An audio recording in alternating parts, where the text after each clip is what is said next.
In the crucible of 2025, the Gaza Strip was once again plunged into the inferno of war. A new, relentless chapter of urban combat unfolded as Israeli forces launched an expanded operation, their sights set on the very heart of the conflict, Gaza City and its formidable strongholds. The names Jabalia, Zeitoun, and Shejaiya became synonymous with a brutal, grinding campaign of attrition.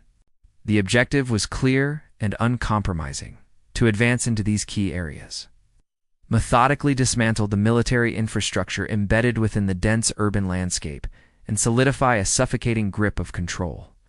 What followed was not a swift victory, but a protracted struggle, a testament to the savage nature of modern warfare fought in the ruins of a city. The year would be defined by the roar of engines, the thunder of explosions, and the desperate close-quarters battles waged for every street, every building, and every subterranean passage.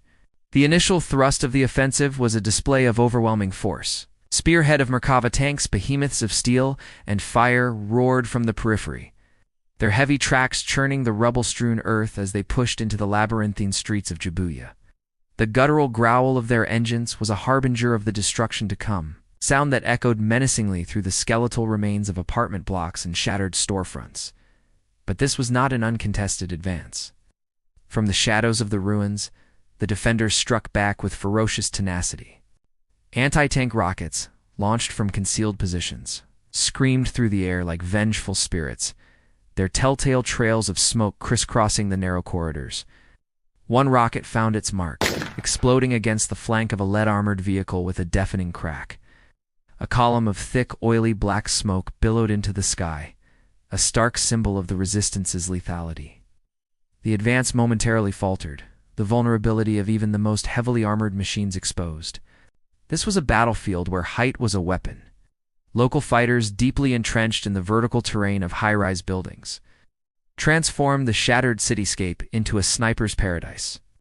From broken windows and blasted-out balconies, they rained down a hail of precision fire, their bullets seeking out any exposed infantry.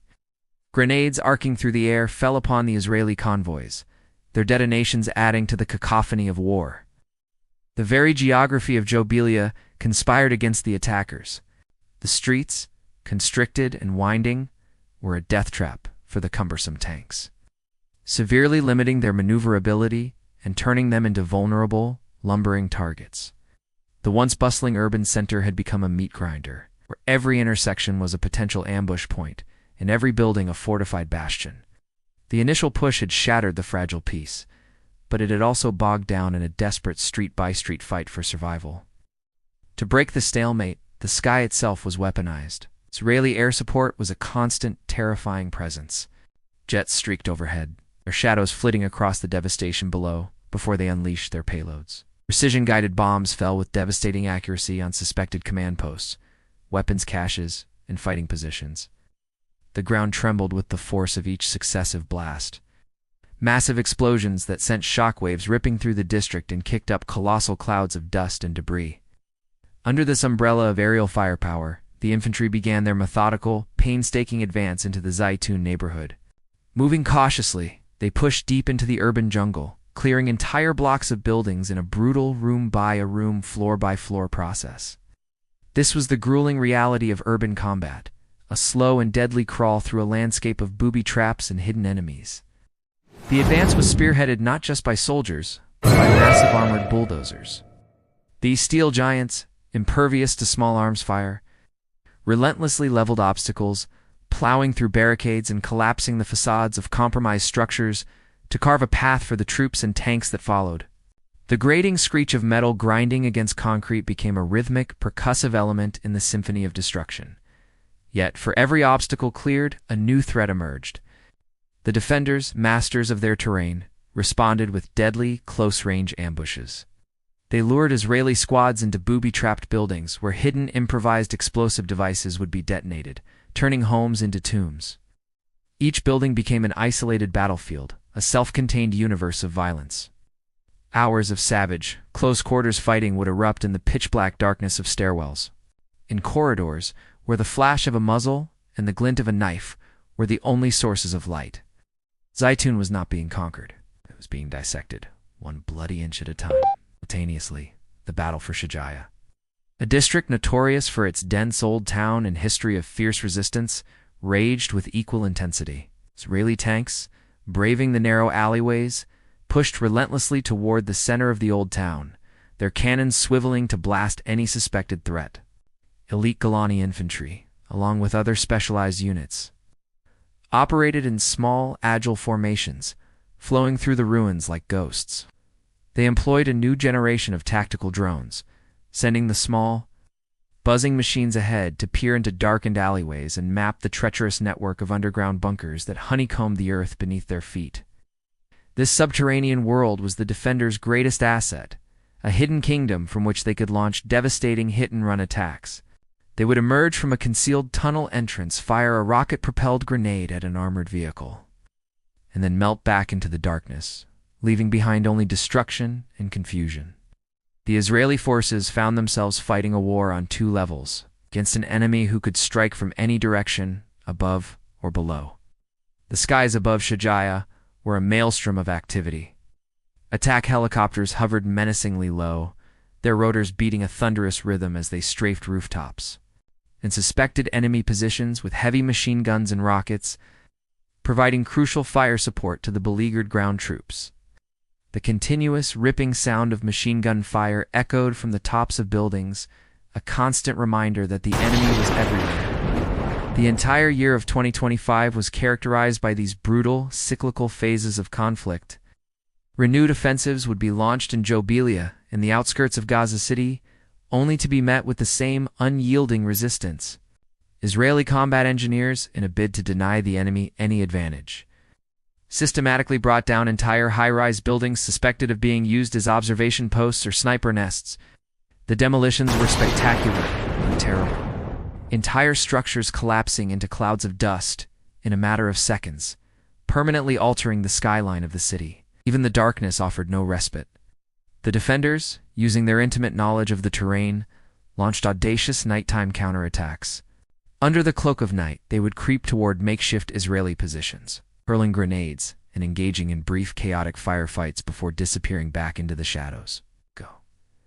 These nocturnal raids were designed to harass, to inflict casualties, and to deny the Israeli soldiers a moment's peace, keeping them in a constant state of high alert and exhaustion. The response from the Israeli Air Force was always swift and overwhelming.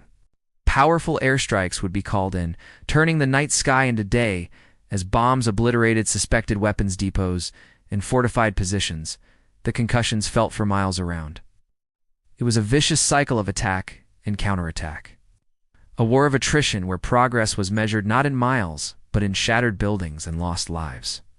By the time the brutal year of 2025 drew to a close, the landscape of the conflict had been irrevocably altered. After months of relentless, repeated fighting, Israeli forces had managed to consolidate their positions in several key areas of Gaza City and its periphery. A significant portion of the local military infrastructure had been located and destroyed, a tactical victory achieved at an immense cost. The physical toll on the area was catastrophic. Entire neighborhoods were left in ruins, the skeletal remains of buildings standing as grim monuments to the ferocity of the fighting. The humanitarian crisis, already dire, deepened with each passing day as the fabric of the city was torn apart. The human cost was staggering, a grim tally of casualties that mounted on both sides of the conflict. The Israeli military suffered significant losses, its soldiers falling victim to sophisticated ambushes, devastating IEDs, and the unrelenting stress of close-quarters urban combat. On the other side, the defenders paid a heavy price for their defiance, losing countless fighters, critical positions, a vast amount of their military hardware and infrastructure. The Gaza City operation of 2025 served as a brutal and unequivocal demonstration of the complexities of modern urban warfare. It highlighted how the unique terrain of the Gaza Strip, a densely packed concrete jungle, interlaced with a sophisticated network of underground tunnels, transformed it into a fortress that was exceedingly difficult to conquer. The attacking Israeli forces leveraged their overwhelming technological superiority, unleashing the full might of their air power, armored divisions, advanced engineering corps, to gradually and methodically expand their zone of control. They tore into the city, dismantling its defenses piece by piece. However, This technological dominance was constantly challenged by the persistent, asymmetrical resistance of an entrenched enemy. The defenders, though outgunned, masterfully employed classic urban guerrilla tactics. They used their knowledge of the terrain to their advantage, staging ambushes, planting booby traps, and executing hit-and-run attacks to inflict maximum damage, bleed the invading force, and prolong the conflict indefinitely. In the end, the year of fighting left a legacy of devastation and uncertainty. Key areas of Gaza City were further ravaged, their populations displaced, and their futures uncertain. While the Israeli forces achieved a temporary consolidation of operational control in certain sectors, this grip remained tenuous. The spirit of local resistance, though battered and bruised, was not broken. Pockets of defiance continued to smolder within the ruins, promising future flare-ups and continued bloodshed. The operation had not delivered a decisive solution. Instead, it had dragged the conflict into a more protracted and intractable state. The war for Gaza City was not over. It had simply entered a new, more ruinous phase, leaving a scarred landscape and a deeply uncertain future. With no clear path to victory or peace for either side,